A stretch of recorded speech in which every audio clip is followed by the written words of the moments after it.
সোণালী অসম গঢ়িবলে কিমান বাকী জ্বলিবনে প্ৰতি ঘৰতে সুখৰ চাকি।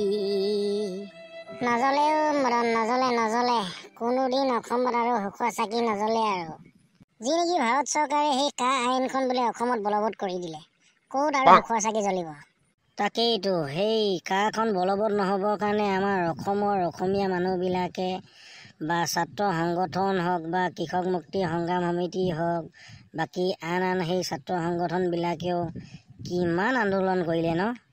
তথাপিতো মানে সেই ভাৰত চৰকাৰে যে আমাৰ অসমৰ কথা এবাৰো নাভাবিলে। সেই কাখন যে আহিলে অসমৰ যে অসমীয়া যে কিমান প্ৰভাৱ পৰিব সেই কথাষাৰ কিন্তু আমাৰ চৰকাৰে এবাৰো ভাবি নাচালে ন। তাকেইতো এইখন চৰকাৰে আমাৰ অসমীয়াৰ মানে আৱেগবিলাক একদম ভাগি চুৰমাৰ কৰি দিলে আৰু। এনেকৈ হ'লেতো আমাৰ অসমীয়া ভাষাটো এদিন লুপ্ত হৈ যাব যেনহে অনুভৱ হয়ও। দেখিছানে বিজেপি চৰকাৰে কিমান মনে মনে কাখন অসমত বলবৎ কৰি দিলে, কোনো গমেই নেপালে। তাকেইতো এতিয়া গম পাই কেনে জানো সেই আন্দোলন কৰিলে কিবা সুফল হ'ব জানো। আৰু এটা কথা, বাৰে বাৰে আন্দোলন কৰি থকাটোও ভাল নহয়, কাৰণ আমাৰ নিজৰ অসমীয়া ল'ৰাইতো মৃত্যুমুখত পৰিছে ন। 5জনকৈ অসমীয়া ল'ৰা আগৰবাৰটোত সেই আন্দোলন কৰোঁতে 5জন ল'ৰা শ্বহীদ হৈ গ'ল।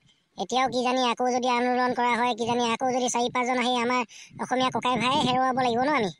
আচলতে আমাৰ অসমীয়া মানুহবিলাকে জানিছিলেই যে বিজেপি চৰকাৰ যদি আকৌ আহে তেতিয়া নিশ্চয় কাখন অসমত বলবৎ হ'ব বুলি।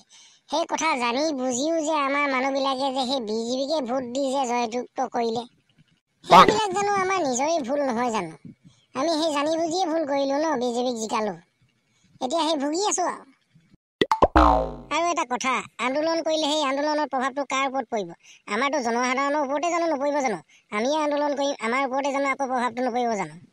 আজি যদি আমি আলু 10 টকা কেজিকৈ খাই আছোঁ, কালি পৰহিৰ পৰা যদি আন্দোলন কৰি দিয়া হয় অসমখন, গোটেই অসমত যদি 4-5 দিন ধৰি যদি যাতায়াতৰ ব্যৱস্থা যদি বন্ধ থাকে, গাড়ী আহিব নোৱাৰে, তো আজি আলু 10 টকা কেজি ঠাইত আপুনি 4 দিনৰ পাছততো 20 টকাকৈ কিনি খাব লাগিব। তো মাধৰ মাৰটো কোনে পালে?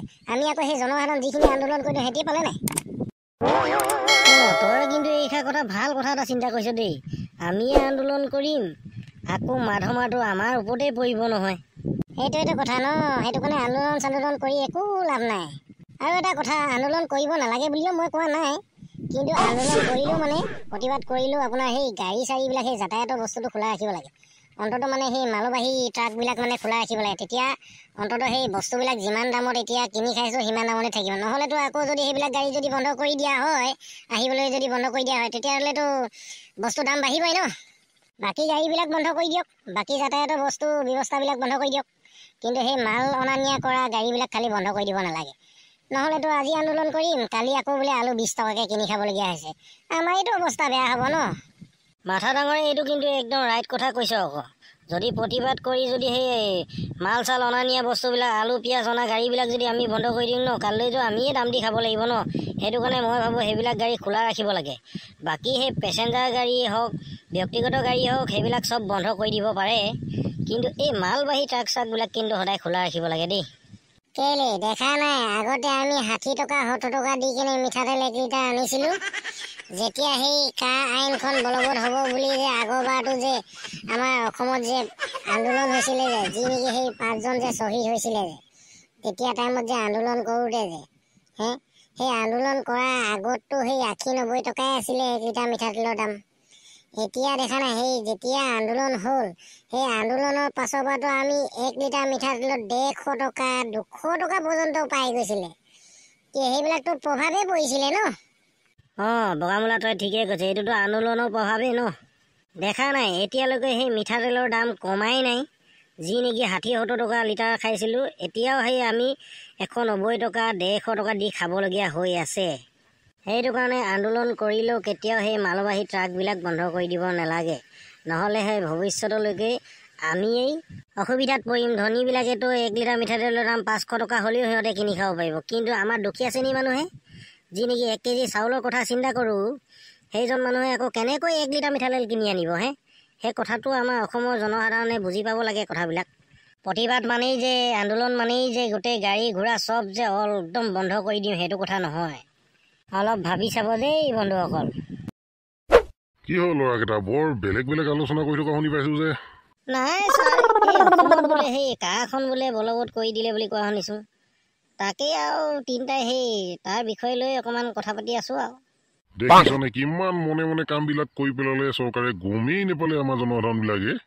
এতিয়াতো সেই বাংলাদেশৰ পৰা আহিবলৈ মানুহবিলাকৰ আৰু অসুবিধা নহ'ব। আগতে যেনিবা সেই মনে মনে আহিছিলে, চুৰ কৰি আহিছিলে কাটাতাৰ পাৰ হৈ। এতিয়াতো একদম বুকু ফিন্দাই আহিব আৰু, যি নেকি আৰু কা বলবৎ হৈ গ'ল আৰু অসমত।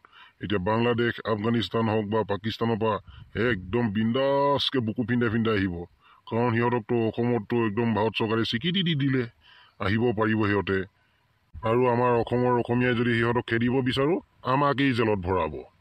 তাকেইতো ছাৰ, এতিয়া সেই কা বলবৎ হোৱাৰ লগে লগেতো বাহিৰৰ মানুহবিলাক আহিব। এতিয়া যেনেকৈ ধৰ বাংলাদেশ, পাকিস্তান, আফগানিস্তানৰ পৰা আহিব। এই মানুহবিলাকক যে চৰকাৰে ক'ত বহুৱাব বা, মই তাকে চিন্তা কৰি পোৱা নাই। যি নেকি আমাৰ নিজৰে থাকিবলৈ জেগা নাই। ক'তনো বহাব আৰু, সেই কাজিৰঙা, মানাস উদ্যান এইবিলাকতে বহাব আৰু, অভয়াৰণ্যবিলাকত। আগতে যেনেকৈ সেই পৰ্যটকে গড়, ভালুক, বাঘ চাব আহিছিলে, এতিয়া সেই বাংলাদেশী চাবলৈ আহিব আৰু। নহ'লেতো আৰু জেগাই নাই, ক'ত বহাব? সেই কাজিৰঙা মানে কি অভয়াৰণ্যবিলাকত নবহাই ক'ত বহাব আৰু? গাঁৱৰ অঞ্চলততো কোনো পধ্যেই বহিব নোৱাৰে। কেলৈ আমাৰ গাঁৱলীয়া মানুহবিলাকেও কমটি নহয় নে, সুদাই এৰিব নেকি সেইখনক বাহিৰা মানুহ বহাবলৈ ল'লে মথন? আৰু এটা কথা, কোনে মাতি দিব আকৌ, তই দিবি নে মই দিম? হে?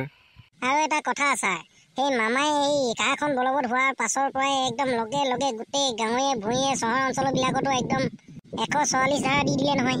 এতিয়া বোলে সেই 5জনতকৈ অধিক যদি গোট খাই দিবই আৰু ধুলাই চিধা। সেইটো কাৰণে আৰু এনেই ধুলাই খাই থকাত গোটো সেই অকলে অকলে থকাই ভাল।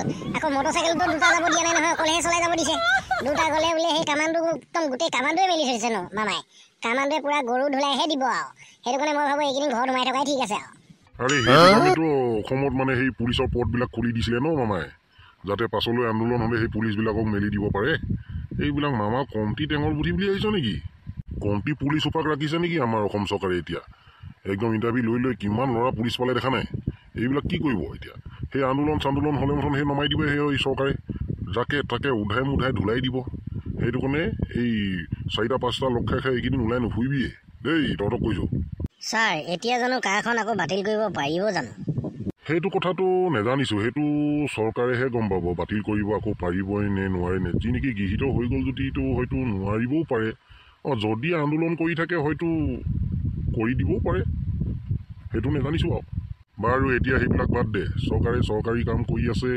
আমাৰ অসমীয়া ছাত্ৰ সন্থাবিলাকেও মানে আমাৰ অসমীয়া ল'ৰাবিলাকেও আমাৰ নিজৰ কাম কৰি আছে। কিমানটো কি হয়গৈ লাষ্টত ফল সেইটো গম নাপাইছোঁ, কিন্তু এতিয়া ক্লাছটো ইয়াতে সামৰি দিছোঁ দেই। কি হ'ব অসমৰ ভৱিষ্যত প্ৰভু তুমিয়ে জানা আৰু। ব'ল এতিয়া আমি গৈ থাকোঁ।